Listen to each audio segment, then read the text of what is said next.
సర్వాధికారియు నిరంతర స్తోత్రార్హుడు యేసుక్రీస్తు ప్రభువారి ప్రశస్త నామములో ఉదయకాలపు వర్తమానాల కొరకు ఎదురు చూస్తున్న మీ అందరికీ ఇమాన్యుయల్ మినిస్ట్రీస్ తరపున మా శుభాభివందనాలు తెలియజేస్తున్నాను. క్రీస్తునందు మాకు అత్యంత ప్రియమైన దైవజనాంగమ ఎలా ఉన్నారు? కుటుంబంలో కుటుంబ సభ్యులందరూ క్షేమంగానే ఉన్నారు కదా? మంచిది. ఉపవాస ప్రార్థనలు ప్రారంభించబడి 12 రోజులు పూర్తయిపోయింది. ఇది 13వ రోజు. ప్రతి పగలు ప్రతి రాత్రి ఎన్నో విషయాల నిమిత్తం భారభరితమైన హృదయంతో ప్రార్థన చేయటానికి, స్తోత్రాలు చెప్పడానికి ప్రభు కృప చూపిస్తూ ఉన్నారు. ప్రత్యేకంగా నిన్నటి మధ్యాహ్నం ఊరీము తుమ్మీము గూర్చి, ప్రధాన యాజకుడు ఊరీము తుమ్మీమును దేని కొరకు వాడేవారు, ఈ క్రొత్త నిబంధన కాలంలో ఊరీము తుమ్మీము దేనికి గుర్తుగా ఉంది, దివ్యమైన సందేశం పరిశుద్ధాత్మ దేవుడు వినిపించారు. వినకపోతే తప్పకుండా విని ఆశీర్వదించబడగలరని ప్రేమతో మనవి చేస్తూ ఉన్నాను. ప్రత్యేకంగా ఈ దినం ఉపవాస ప్రార్థనలో భారతదేశం, మన దేశంలో ఉన్న ప్రతి రాష్ట్రం పేరు ఎత్తిపట్టి దేవుని సన్నిధిలో మనం ప్రార్థన చేయబోతున్నాం. మన దేశం కొరకు, మన దేశ నాయకుల కొరకు, మన దేశ పరిస్థితుల కొరకు ప్రార్థన చేయాల్సిన కనీస బాధ్యత మనందరి బుధస్కంధాల మీద ఉంది కదా. ఉదయం 10 గంటలకు ఉపవాస ప్రార్థన ప్రారంభించబడుతుంది. అలాగే ఈ దినం ప్రధాన యాజకుని వస్త్రాలలో నుండి ఉంగరాలు, బంగారు గొలుసులు, ఉంగరాలు, బంగారు గొలుసులు, న్యాయ విధాన పథకాన్ని ఏఫోదుకి ఉంగరాలతో బంగారు గొలుసుతో కడతారు. ఉంగరాలు ఆధ్యాత్మికంగా దేనికి గుర్తు, గొలుసులు దేనికి గుర్తు, దివ్యమైన సందేశం తప్పకుండా వినండి. రాగల కాలాల్లో ఏఫోదు నిలువుటంగి గూర్చి, దాని క్రిందున్న బంగారు గంటలు గూర్చి, దానిమ్మలను గూర్చి ఒక్కొక్క దినం ఒక్కొక్క కోణంలో ప్రభువారు మాట్లాడబోతున్నారు. తప్పకుండా ఈ సందేశాలు విని అనేకులకు మీరు షేర్ చేయగలరని ప్రేమతో తెలియచేస్తూ, ప్రాముఖ్యంగా ఈ ఉపవాస ప్రార్థనలో కొన్ని వేల మంది ప్రజలు ప్రతి పగలు ప్రతి రాత్రి ప్రేయర్ రిక్వెస్ట్లు పంపిస్తూ ఉన్నారు. ఇప్పటికే మన ఫోన్ నంబర్స్ అన్నిటికీ కొన్ని వేల ఫోన్ నంబర్లు వచ్చాయి, కొన్ని వేల ఫోన్స్ వచ్చాయి. డెఫినెట్గా మీలో చాలామంది ఫోన్ చేసి ఉంటారు, ప్రార్థన చేయించుకొని ఉంటారు. మీరు పంపిస్తున్న, మీరు చెప్తున్న ప్రతి ప్రార్థన అంశం నిమిత్తం టెలికాలర్స్, మన ప్రేయర్ వారియర్స్, అలాగే గొలుసు ప్రార్థనలో నిరాటంకంగా మీ కొరకు ప్రార్థన చేస్తామను. మీకు ఏ ప్రార్థన అవసరతున్నా తప్పకుండా మాకు తెలియచేయండి. అలాగే మీరు విడుదల పొందిన తర్వాత కూడా మాకు తెలియచేస్తే ఇక ఆ ప్రార్థన అంశాన్ని గురించి ప్రార్థన చేయకుండా వేరొక అంశం నిమిత్తం మేము ప్రార్థన చేయడానికి అవకాశం ఉంటుంది. తప్పక మీకు ఏ ప్రార్థన అవసరతున్నా స్క్రీన్ మీద ఫోన్ నంబర్లు కనపడుతున్నాయి. అలాగే Emmanuel ministries Hyderabad app download చేసుకుంటే దానిలో ప్రేయర్ రిక్వెస్ట్ ఫామ్ ఉంటుంది.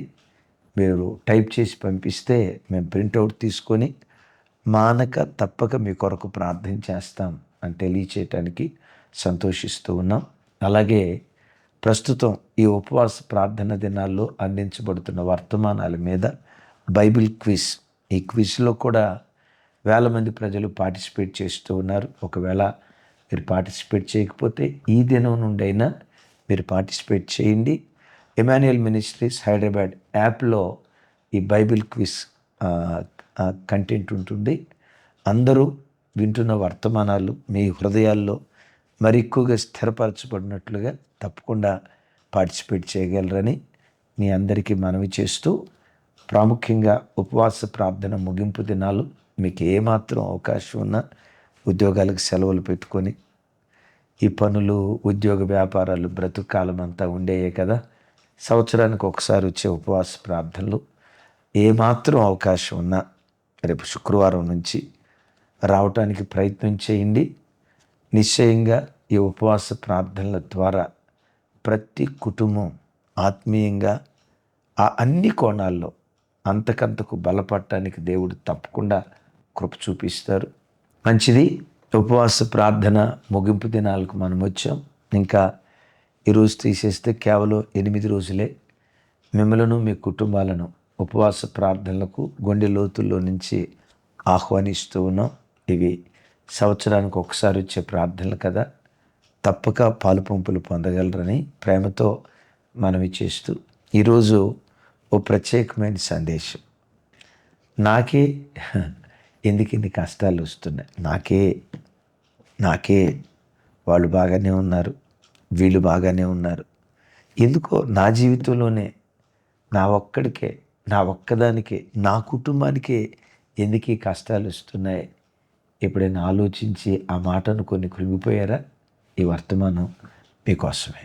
క్రైస్తవ జీవితంలో అనేక సందర్భాల్లో మన మనస్సులో ఉద్భవించే ఒక ప్రశ్న, దేవా, నాకే ఎందుకు ఇన్ని శ్రమలు వస్తున్నాయి? నా బ్రతుకులోనే శ్రమ వెంబడి శ్రమ, ఆపద వెంబడి ఆపద, నష్టం వెంబడి నష్టం, దుఃఖం వెంబడి దుఃఖం. ఒకటి కాదయ్యా, రెండు కాదు. నేను పుట్టిన నాటి నుండి ఎన్నో శోధనలు, ఎన్నో సమస్యలు, ఎన్నో శ్రమలు నా బ్రతుకులో నన్ను వెంటాడుతూ వచ్చాయి. నాకే ఎందుకు ఇన్ని శ్రమలు వస్తున్నాయి, నాకే ఎందుకు ఇన్ని శోధనలు వస్తున్నాయి అని నీ జీవితంలో తప్పకుండా ఏదో ఒక సందర్భంలో ఎక్కడో ఒక చోట నీ హృదయంలో ఈ ప్రశ్న ఉత్పన్నమైంది. ఎందుకు నాకే ఆలోచిస్తూ ఇంకొక ఆలోచన కూడా మన మనసులో ఉంటుంది. అసలు ఈ శ్రమలు, ఈ శోధనలు దేవుని అనుమతితోనే జరుగుతున్నాయా? సైతానుగాడు బలవంతంగా నా జీవితంలో అడుగుపెట్టి వాడిట్లా దాడి చేస్తున్నాడా? దేవుడు ఆయన పిల్లలను శ్రమ పెట్టాడు కదా. మరి నా జీవితంలో జరుగుతున్న ఈ పరిస్థితులన్నీ దేవుని అనుమతి లేకుండా జరుగుతున్నాయా, దేవుని అనుమతితో జరుగుతున్నాయా? ఈ రెండు ప్రశ్నలు ప్రతి క్రైస్తవుని గుండెల్లో ఏదో ఒక సందర్భంలో తప్పకుండా ఉత్పన్నమై మనలను మనం ప్రశ్నించుకుంటూ ఉంటాం.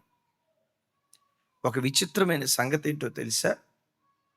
నీ జీవితంలోనైనా నా జీవితంలోనైనా ఏ క్రైస్తవుని జీవితంలోనైనా మనకెదురయ్యే ఏ శ్రమైనా దేవుని అనుమతి లేకుండా జరగదు. చెప్పమంటారా? దేవుని అనుమతి లేకుండా నీ తల వెంట్రుకల్లో ఒక్కటి కూడా నేల మీద వ్రాలదు. ఇప్పుడు మీరు అనొచ్చు, ఏంటి జరిగినవన్నీ దేవుని అనుమతితోనే జరిగినాయా? నాకు వచ్చిన రోగాలు, నాకు వచ్చిన సమస్యలు, నేను ఎదుర్కొన్న అపజయం, ఇవన్నీ దేవుడు అనుమతించాడా? దేవుని అనుమతితోనే జరిగినాయా? దైవజనమా, దేవుడు అనుమతిస్తాడు. సాతాను మన జీవితంలో ప్రవేశించి వాడు మనలను శోధిస్తాడు. సాతాను శోధిస్తాడు, దేవుడు పరిశోధిస్తాడు. పుట్టిన నాట నుండి నేటి వరకు దైవజనమా, ఏమేమి నీ జీవితంలో జరుగుతూ వచ్చాయో ఒకటి విశ్వసించు, దేవుని అనుమతి లేకుండా నీ జీవితంలో ఏది జరగలేదు, భవిష్యత్ కాలంలో కూడా పొరపాటున జరగదు. కొన్నిసార్లు సాతానుగాడు మన మీద దాడి చేస్తాడు. సైతానుగాడు నిన్ను ముట్టాలన్నా దేవుని పర్మిషన్ తీసుకొని వాడు మన ఇంట్లో అడుగు పెడతాడు. కానీ దేవుని పర్మిషన్ లేకుండా యేసు రక్తముతో కడగబడిన వ్యక్తులను ముట్టే దమ్ము, అధికారం శత్రువైన సాతానుకు లేదు. ఏమంత నీరసంగా చెప్పారు? ఎవడికి లేదు? ఎందుకో తెలుసా? మన విషయంలో దేవుడు ఎంత రోషం పొందాడంటే, నిన్ను ముట్టినవాడు నా కనుగుడ్డును ముట్టినట్లు అన్నాడు. అంటే అంత బాధ్యత కలిగిన వాడు కదా. మన విషయమై మన అమ్మ అంత శ్రద్ధ తీసుకుందో లేదో నాకు తెలియదు, మన నాన్న అంత శ్రద్ధ తీసుకున్నాడో లేదో నాకు తెలియదు. వాళ్ళందరికంటే బహుశ్రద్ధ మనందరి పట్ల ప్రభు తీసుకొని, నిన్ను ముట్టినవాడు నా కనుగుడ్డును ముట్టినట్లు అన్నాడు. రైట్. శత్రువైన సాతాను దేవుని పర్మిషన్ తీసుకొని మన జీవితంలో అడుగుపెట్టి శోధిస్తున్నాడు. భవిష్యత్తు కాలంలో కూడా శోధిస్తాడు. దేవుడు శోధించడు, పరిశోధిస్తాడు. ఇవి రెండు మాటలు పట్టుకోండి. సైతానుగాడు సైతాను గాడందామా గారు అందామా? గాడా? చెప్పండి, సైతాను గారు అని గౌరవంగా సంబోధిద్దామా, లేకపోతే సైతాను గాడు అందామా? భయం అయిపోతుంది మీకు. అమ్మో, వాడిని గాడు అంటే రాత్రికి మా ఇంటికి వస్తాడేమో, వాడు వచ్చిన ఇంటి చుట్టూతా తిరగటమే కానీ నీ ఇంట్లోకి రాలేడు. ఎందుకంటే మన ఇంటి చుట్టూతా యేసయ్య రక్తపు కంచె ఉంది. ఒకవేళ వాడు రావాలి అంటే దేవుని పర్మిషన్ తీసుకొని దేవుడు ఆ కంచె తొలగిస్తేనే అప్పుడు వాడు వస్తాడు. ఇప్పుడు ఒక మాట, అయ్యా నా జీవితంలో ఇన్ని శోధనలు ఇన్ని శ్రమలు వచ్చాయి కదా, దేవుని అనుమతితో వచ్చినాయని అన్నారు కదా, అసలు దేవుడు ఎవరిని శ్రమ పెడతాడు? ఎవరిని శ్రమ పెడతాడు? మనం ఆయన నమ్ముకున్నాం, ఆయన దగ్గరకు వచ్చాం కదా, ఎవరి జీవితంలో దేవుడు శ్రమలు అనుమతిస్తాడో తెలుసా? ఒక విచిత్రమైనటువంటి మాట. దానికి వివరణ భక్తుడైన దావీదు గారు ఇస్తాడు. దావీదు పుట్టిన నాట నుండి ఎన్ని శ్రమలు అనుభవించాడో చెప్పలేం. మరొక మాట ఏంటంటే, ఎన్ని శ్రమలు అనుభవించాడో అంత ఆశీర్వాదాన్ని కూడా కన్నులారా అనుభవించాడు. తాను అనుభవించడమే కాదు, తన తర్వాత తన పిల్లలు అనుభవించారు. అయ్యా దావీదు, దేవుడు నిన్నే ఎందుకు శ్రమ పెట్టాడయ్యా? యెషయికి మొత్తం 8 మంది కొడుకులు. చెప్పండి ఎంతమంది? ఈ 8 మంది కొడుకుల్లో ఎక్కువగా శ్రమల పాలైపోయింది ఎవరు? దావీదు భక్తి కలిగినోడా కాదా? మరి భక్తి కలిగినోడైనా దావీదుని ఎందుకు శ్రమపరిచాడు? అసలు దేవుడు ఎవరిని శ్రమపరుస్తాడంటే, కీర్తనల గ్రంథం 119 కీర్తన 75వ చరణం చూడండి. ఆ మాట 75వ చరణం నాతో కలిసి, యెహోవా, కొంచెం స్వరం ఎత్తి, నీ తీర్పులు న్యాయమైనవనియు విశ్వాస్యత గలవాడవై నీవు నన్ను శ్రమపరిచితివనియు నేనెరుగుదును. చివరి మాట నాతో కలిసి చెప్పండి, విశ్వాస్యత గలవాడవై నీవు నన్ను శ్రమపరిచితివని నేనెరుగుదును. దేవుడు ఎవరిని శ్రమపరుస్తాడంటే, ఎవరి మీదైతే దేవునికి ఎక్కువ నమ్మకం ఉంటుందో, వీడిని ఎంత శ్రమపరిచినా నన్ను విడిచిపెట్టడో. ఎన్ని ఇబ్బందులు ఈ వ్యక్తి జీవితంలో నేను అనుమతించినా ఆ శ్రమలను అనుభవిస్తూ నన్ను స్తుతిస్తానే ఉంటాడు, కానీ ఆ శ్రమలను అనుభవిస్తూ నన్ను ఆరాధించే ఆరాధికుడిగా బ్రతుకుతాడే కానీ, దేవా నాకెందుకు ఇలా చేశావు? నా జీవితంలో ఈ రోగాన్ని ఎందుకు అనుమతించావు? నా జీవితంలో ఈ అపజయాన్ని ఎందుకు అనుమతించావని ఇతడు నన్ను ప్రశ్నించడో, నా మీద తిరుగుబాటు చేయడో, నన్ను విడిచిపెట్టి దూరంగా వెళ్ళిపోడో, కలిగిన శ్రమను బట్టి నన్ను నిందించడం కానీ దూషించడం కానీ వీడు చేయడో. శ్రమలో కూడా నన్ను స్తుతిస్తాడు ఈ వ్యక్తిని.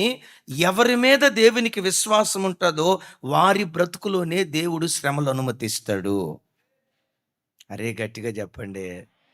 నీ జీవితంలో నీకు శ్రమలు వచ్చినాయంటే దాని అర్థం ఏంటి? నీ మీద దేవునికి నమ్మకం,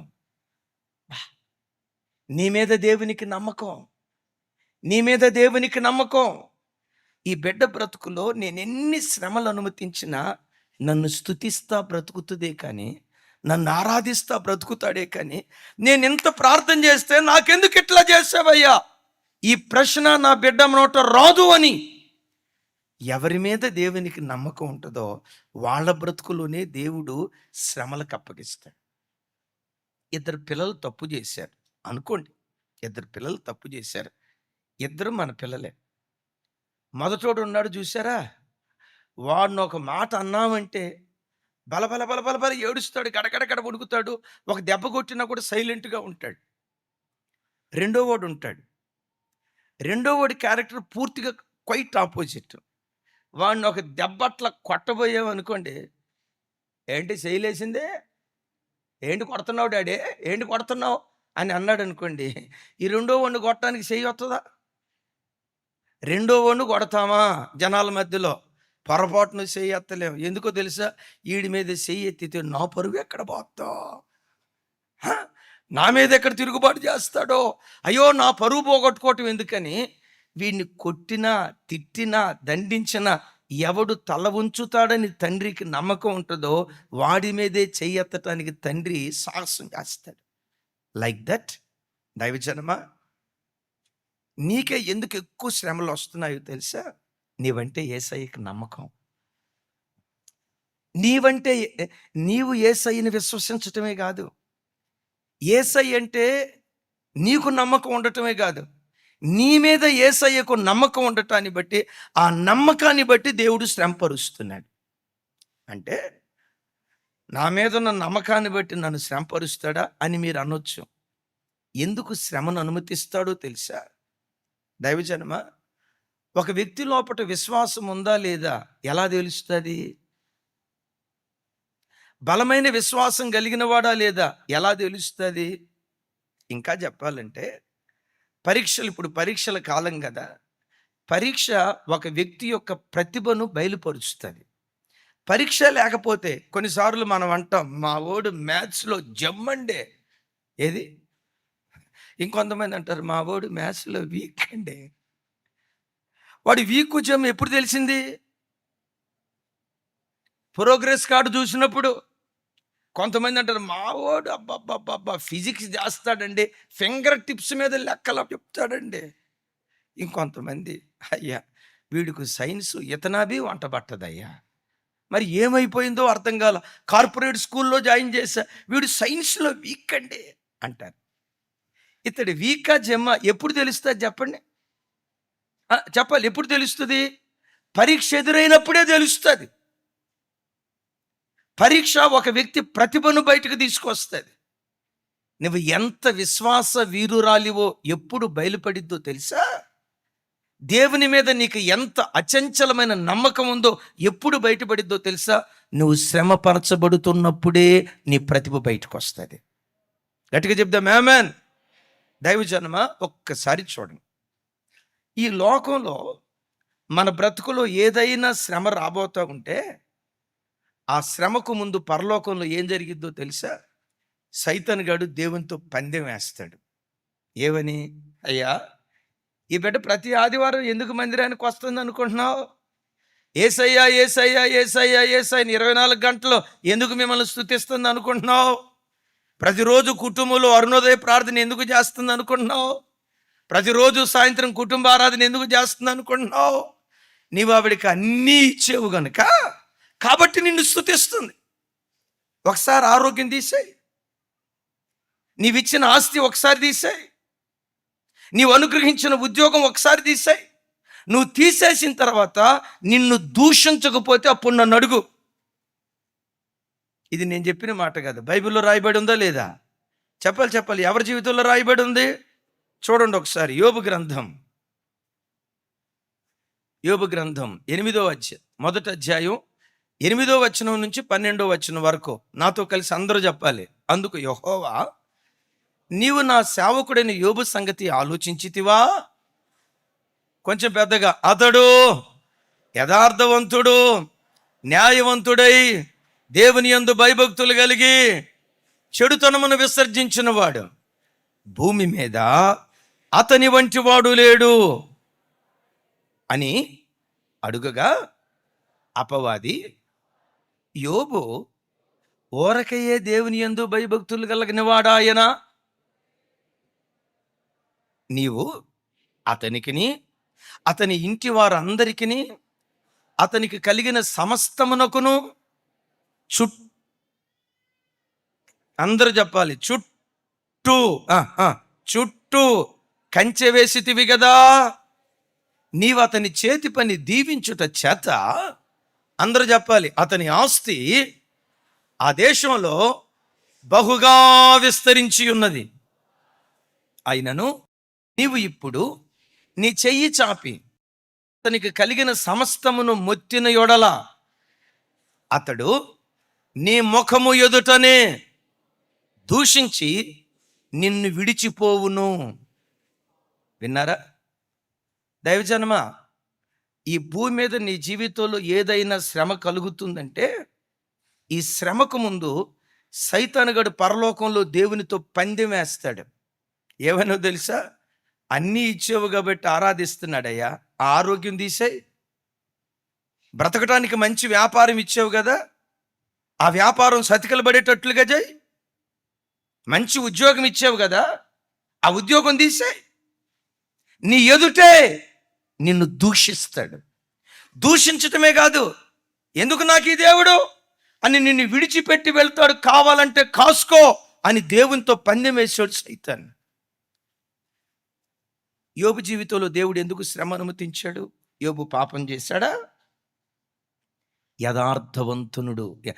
యథార్థవంతుడు, సత్యవర్తనుడు, దేవుని యందు భయభక్తులు కలిగి అతని వంటివాడు అసలు భూమి మీద. మరి ఇంత మంచి క్వాలిటీ, ఇంత మంచి క్యారెక్టర్ యోబు జీవితంలో ఉన్నా ఎందుకు యోబు జీవితంలో దేవుడు శ్రమలు అనుమతించాడో తెలుసా? చెప్తా. యోబు అంటే దేవునికి మహా నమ్మకం. ఏంటా నమ్మకం? నా యోబును నేను ఎన్ని శ్రమలకు అప్పగించినా మునుపు ఎలా స్తుతించేవాడో ఇప్పుడు కూడా అలాగే నన్ను స్తుతిస్తాడు. ఇప్పుడు కూడా నన్ను అలాగే ఆరాధిస్తాడు. సైతానా కాసుకో. ఏంటి చెప్పాలి? సైతానా ఉసుకో కాదు, గట్టిగా చెప్పాలి. సైతానా కాసుకో. దైవజనమా, నీ జీవితంలో కూడా ఏ శ్రమ జరుగుతున్నా పరలోకంలో శత్రువైన సాతాను దేవునితో వాడు పందెం వేస్తాడు. దేవుడేమి తగ్గడో. నా బిడ్డ ఎట్లాంటి వాడో తెలుసా? ఇచ్చినా ఇవ్వకపోయినా నన్ను స్తుతిస్తానే ఉంటాడు. ఆశీర్వదించకపోయినా నన్ను స్తుతిస్తానే ఉంటాడు. ఆశీర్వాద కారకుడిగా నిలవబెట్టిన, శాపానికి నన్ను అప్పగించిన అన్ని పరిస్థితుల్లో నా బిడ్డ నన్ను స్తుతిస్తాడని నీ మీద నమ్మకం దేవునికి ఉండటాన్ని బట్టి నీ బ్రతుకులోనే దేవుడు శ్రమలు అనుమతించాడు. నువ్వు పాపం చేసినందువల్ల కాదు. ఏ పాపం చేసినందువల్ల నీకు ఆ రోగం రాలేదు. ఏ అపరాధం చేసినందువల్ల నీ బ్రతుకులో ఆ నష్టం కలగలేదు. ఒకవేళ నీ పాపానికి నిజంగా శిక్ష దేవుడు వేశాడంటే నీకంటే ఘోరంగా బ్రతికే ప్రజలు లోకంలో ఎంతమంది లేరు? దుర్మార్గంగా బ్రతికే ప్రజలు ఉన్నారు. మరి వాళ్ళేం కావాలి? యేసయ్య రక్తంతో కడగబడిన యేసయ్య పిల్లలారా, శ్రమలను చూసి ఒకవేళ భయపడుతున్నావా? ఎంత ప్రార్థన చేస్తే, ఎంత యథార్థంగా బ్రతికితే ఏమిచ్చాడు దేవుడు నాకు? మనస్సులో ఒక తెలియని ప్రశ్న నీ గుండెలను తొలిపిస్తా ఉందా? ఎందుకయ్యా ఇలా జరిగింది అని నువ్వు అడుగుతా ఉంటే ఈరోజు నా ప్రభు అంటాడు, నీవంటే దేవునికి నమ్మకం గనుక ఎన్ని శ్రమలు, అనారోగ్యాలు, పరిస్థితులు అనుమతించినా నీవు ఆయనని విడిచిపెట్టవని దేవునికి నమ్మకం గనుక దేవుడు నీ బ్రతుకులో ఈ శ్రమలు అనుమతించాడు. ఇప్పుడు పరలోకంలో సైతాన్ గాడు ఇటువైపునున్నాడు, దేవుడు ఇటువైపునున్నాడు. భూమి మీద యోబు ఉన్నాడు. వాళ్ళందరూ తొంగి చూస్తున్నారు. వాళ్ళిద్దరూ తొంగి చూస్తున్నారు. ఒకే రోజు 10 మంది పిల్లలను పోగొట్టుకున్నాడు. ఒకే రోజు ఎడ్లను, గొర్రెలను, మేకలను, ఒంటెలను, సమస్త ఆస్తిని పోగొట్టుకున్నాడు. ఒక రోజుకు ముందు అసలు ఆ దేశంలోనే అతి గొప్ప ధనవంతుడు. ఒక రోజు గడిచిన తర్వాత ఆ దేశంలోనే అత్యంత దరిద్రుడిగా మారిపోయాడు. ఇప్పుడు సైతాన్ గాడు అంటాడు, చూడు అన్నీ కోల్పోయాడు కదా, చూడు సమస్తము కోల్పోయాడు కదా, ఇప్పుడు తప్పకుండా నిన్ను దూషిస్తాడు, ఇప్పుడు తప్పకుండా నిన్ను విడిచిపెట్టి దూరంగా వెళ్ళిపోతాడు చూడు అన్నట్లుగానే యోబు లేచాడు. అట్లా ముందుకెళ్ళాడు. బూడిదలో కూర్చున్నాడు. బట్టలు చింపుకుంటా ఉన్నాడు. బట్టలు చింపుకునేటప్పుడు సైతాన్ గాడు ఏమన్నాడు తెలుసా? ఇదిగో ఇప్పుడు చింపుకుంటున్నాడంటే ఆ తర్వాత నిన్ను చింపుతాడు చూడు, నిన్ను దూషిస్తాడు చూడు ఇప్పుడు బట్టలు చింపుకుంటున్నాడు, నెక్స్ట్ నిన్ను దూషిస్తాడు చూడు అని అంటే యోబు ఏం చేశాడో తెలుసా? ఆ బూడిదలో సాష్టాంగపడి యెహోవా ఇచ్చెను, యెహోవా తీసుకొని పోయెను, ఆయన నామమునకు స్తుతి కలుగునుగాక, ఆయన నామమునకు స్తుతి కలుగునుగాక, ఆయన నామమునకు స్తుతి కలుగునుగాక అని ఒక ఆరాధనా వీరుడుగా ఆరాధిస్తుంటే దేవుడు తల పైకెత్తుకున్నాడు, సాతాను ఓటమితో తల దించుకున్నాడు. క్రైస్తవ జనమా, నీవెప్పుడు నీ దేవుని తల పైకెత్తేదానిగా నువ్వు బ్రతకాలి. నీ దేవుని తల ఎప్పుడు పైకెత్తాలి. నిన్ను బట్టి దేవుడు సాతాను ఎదుట తల దించుకోకూడదు. చిన్న చిన్న వాటికే కదిలిపోయి, ఓకే, ఆఫ్ కోర్స్ చిన్నది కాదు, పెద్ద సమస్యే. నేనంట యోబు అనుభవించిన శ్రమ లాంటి శ్రమ మనలో ఎవరైనా అనుభవించారా? ఏం అనుభవించినట్టే చూస్తున్నారు. మీకు వచ్చిన శ్రమలు ఏమన్నాయి? భర్త ఏదో ఒక మాట అన్నాడని, కూరలో ఉప్పు ఎక్కువైంది, పప్పు తక్కువైందని, ఈ శనసనే తప్పితే యోబు లాంటి శ్రమలు ఎవరికి వచ్చినాయండి? ఎవరైనా ఉంటే చేతులు ఎత్తండి. అన్నయ్య, మా బాధ మీకేం తెలుసు, యోబు కంటే కాదు, యోబు లాంటి శ్రమలు నాకు వచ్చినాయన్న అన్నవాళ్ళు ఎవరైనా ఉంటే చేతులు ఎత్తండి.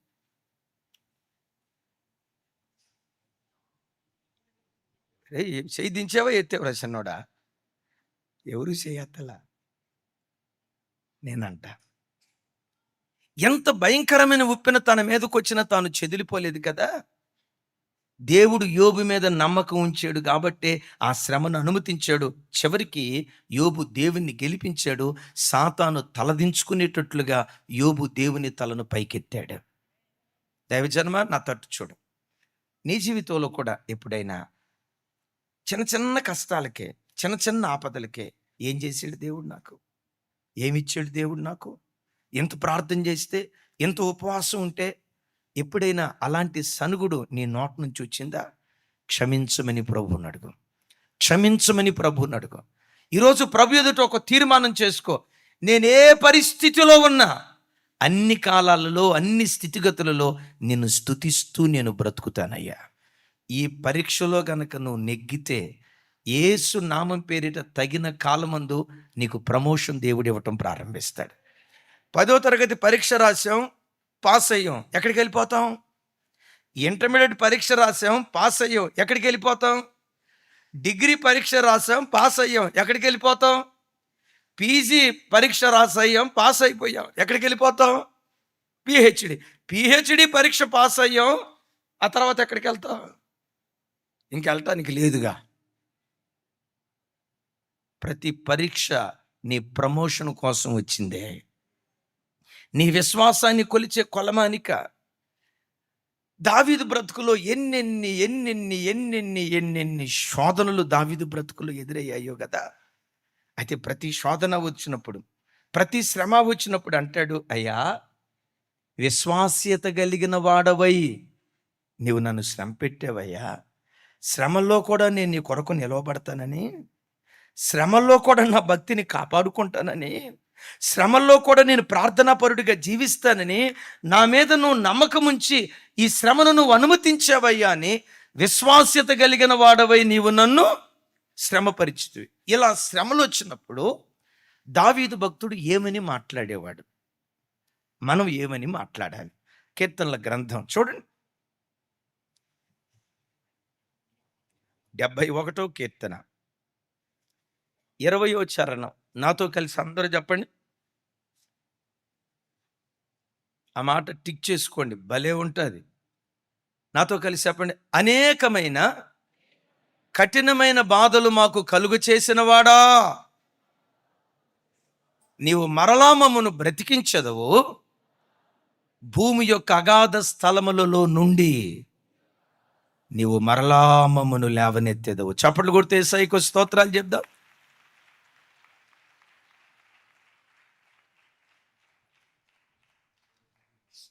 What a statement. నేనంట ఇలాంటి విశ్వాసపూరితమైన మాట నీ నోట ఉండునుగాక, నీ నోట ఉండునుగాక. దేవుని వైపు చూసి ఇందాకేమన్నాడు? విశ్వాస్యత కలిగిన వాడవై నీవు నన్ను శ్రమపరిచావు. ఇక్కడేమంటాడు? అనేక కఠినమైన బాధలు మాకు కలుగ చేసిన వాడా. దేవుని ఏమని పిలుస్తున్నాడు? అనేకమైన బాధలు కాదు. ఏ బాధలు? ఒక బాధ, 2 బాధల కఠినమైన బాధలు. చూడండి, అనేకమైన కఠిన బాధలు మాకు కలుగు చేసిన వాడా. మా బ్రతుకుని ఎందుకు ఎట్ట చేసేవయ్యా? అసలు ఉన్నావా? ఉంటే ఎట్టెందుకు జరిగింది అని అల్లా ఏమంటాడు తెలుసా? అనేక కఠినమైన బాధలు కలుగు చేసిన వాడా, నీవు మరలా మమ్మను బ్రతికిస్తావు. భూమి యొక్క అగాధ స్థలములలో నుండి మరలా మమ్మను లేవనెత్తుతావయ్యా అంటాడు. దైవజనమా, నీ నోట కూడా ఎలాంటి మాట ఉండాలి? వచ్చినాయి, బాధలు వచ్చినాయి, శ్రమలు వచ్చినాయి, ఆపదలు వచ్చినాయి, అపాయాలు వచ్చినాయి, ఎన్నో పోరాటాలు నీ జీవితంలో జరుగుతున్నాయి. ఈ పోరాటాల మధ్యలో నీ నోట నుంచి రావలసిన మాట విశ్వాసపూరితమైన మాట రావాలి. గట్టిగా చెప్దాం ఆమేన్. ఏమంటాడు? అనేక కఠినమైన బాధలు మాకు కలుగు చేసిన వాడా, నీవు మరలా ఈ కఠినమైన బాధలు వచ్చినప్పుడు ఒకరోజు వస్తుంది, మరలా దేవుడు మమ్మను బ్రతికిస్తాడు. భూమి యొక్క అగాధ స్థలాలలోకి మేము దిగజారిపోయిన అగాధ స్థలాలలో నుండి లేవనెత్తి ఒకానొక రోజు తప్పకుండా సింహాసనం మీద దేవుడు కూర్చోబెడతాడు. ఎంత అణగదొక్కబడ్డామో అంత పైకి లేవటానికి దేవుడు కృప చూపిస్తాడు అని నీ నోటు నుండి విశ్వాసపు మాట వస్తే ఆ మాటను దేవుడు స్థిరపరచును కాక.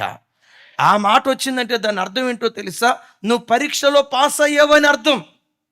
యోబు పరీక్షలో పాస్ అయ్యాడు. ఏం జరిగింది? పోగొట్టుకున్న దానికంటే రెండంతలు యోబుకు దేవుడు అనుగ్రహించాడు. ఈరోజు వాక్యం వింటున్న బిడ్డలారా, నా తట్టు చూడండి. ఏం పోగొట్టుకొని ఈరోజు దేవుని మందిరానికి వచ్చావు? ఏం కోల్పోయి ఏడుస్తూ, ఎందుకు నా బ్రతుకులు ఇలా జరిగింది, ఎందుకు నా బ్రతుకులు ఎలాంటి సంఘటనలు జరిగాయని ఏడుస్తూ ఒకవేళ వచ్చావేమో, నీతో నా ప్రభు అంటున్నాడు, ఏమేమి కోల్పోయావో ఒక రోజు రాబోతుంది, కోల్పోయిన దానికి ప్రతిగా రెండంతలు నీ ఒడిలో నా దేవుడు వేయునుగాక, రెండంతలు నా దేవుడు నీకు అనుగ్రహించునుగాక. అయితే దేవుడు నీకు అనుగ్రహించాలంటే పరలోకంలో ఉన్న దేవుని నువ్వు గెలిపించాలి. నీకెదురైన పరీక్షలోనూ పాస్ అవ్వాలి. ఏంటి పాస్ అవ్వాలంటే? ఏ స్థితిలో వచ్చినా యోబును ఒక్కసారి కళ్ళ ముందు ఉంచుకొని అన్ని కాలాలలో అన్ని స్థితిగతుల్లో నేను స్తుతిస్తూ బ్రతుకుతానయ్యా. బిర్యానీ తిన్న రోజు స్తుతిస్తా, కారపు మెతుకులకు గతి లేని రోజు కూడా నిన్ను స్తుతిస్తా, సొంతింటిలో ఉన్నా నిన్ను స్తుతిస్తా, అద్దె కట్టుకునే గతి లేని పరిస్థితిలో బ్రతుకుతున్నా, నేనే స్థితిలో ఉన్నా అన్ని పరిస్థితుల్లో నేను స్తుతిస్తానయ్యా అని ప్రభుని స్తుతించు. ఆ స్తుతి యేసు నామం పేరిట నీ స్థితి మార్చునుగాక.